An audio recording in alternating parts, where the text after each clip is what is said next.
আমরা একটা আইপিএসের set up আছিল। আইপিএসের সেট আপ হইলে আমরা লন্ডনী প্রবাসী একজন ভাই আমরা কল দিয়ে আউট করে কইরা যে আমার একটা আইপিএস লাগবো। তো আলহামদুলিল্লাহ আমরা আইপিএস লই আইছি। আসসালামু আলাইকুম ভিউয়ার্স, আশা করি সবাই ভালো আছেন, আমিও ভালো আছি আলহামদুলিল্লাহ। আমরা দেখতে পারা এই মুহূর্তে আমরা আইপিএসের কাম চলে, এটা হইলে আইপিএসের লাইন খাটি আমরা আইপিএসের জোড়া দিমু আঁকি এগুলার মাঝেতে আমরা এগুলোর মাঝে আলহামদুলিল্লাহ খুব নিখুঁতলি আমরা এগুলা কাম করি। কারণ বিষয় হচ্ছে কি আইপিএসের কাম তো অনেক সময় দেখা যায় যে অনেক বেড়াচেরা আছে আইপিএসর, তো অনেক সময় দেখা যায় লাইন থাকে না, লাইনটা না লাগে।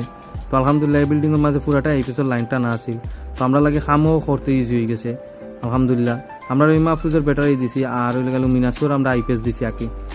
ও দেখতে পারা আমরা ফ্যানের রেগুলেটরের মাঝে একটা কানেকশন দিলাম। তো ফ্যানের মাঝে 5টা ফ্যান চলবো আর ওই লাগে আপনার 4-5টা লাইট চলবো, ওয়াইফাইও চলবো, সবগুলা চলবো আঁকি। তো আলহামদুলিল্লাহ আমরা দেখতে পারলাম আমরা সেট আপ করলাম। আমরা দেখতে পারবো আমার ব্যাটারি, এটা হলো রহিমা ফ্রিজের ব্যাটারি 200 অ্যাম্পিয়ারের ব্যাটারি, এটা হলো মেশিন আর লগে আছে আরও বিভিন্ন আমরা সার্কিট এগুলা যে আমরা সেট আপ আলহামদুলিল্লাহ অলমোস্ট শেষ করে লইছি। বেশি ভিডিও করছি না, অল্প কিছু ভিডিও করছি আলহামদুলিল্লাহ। দেখতে পারো আমরা আইপিএস বা করছি, তো আইপিএস অলরেডি সেট আপ হয়ে গেছে ইনোর মাঝে। তো আমরা লগে যোগাযোগ করবা, আইপিএস লাগাইলে আমরা লগে যোগাযোগ করবা 2টা ফ্যান 3টা ফ্যান 1টা ফ্যান অথবা 4-5টা লাইট এগুলো চালাইতে আমরা লগে যোগাযোগ কারণ আরবিয়ান ট্রেড বিডি।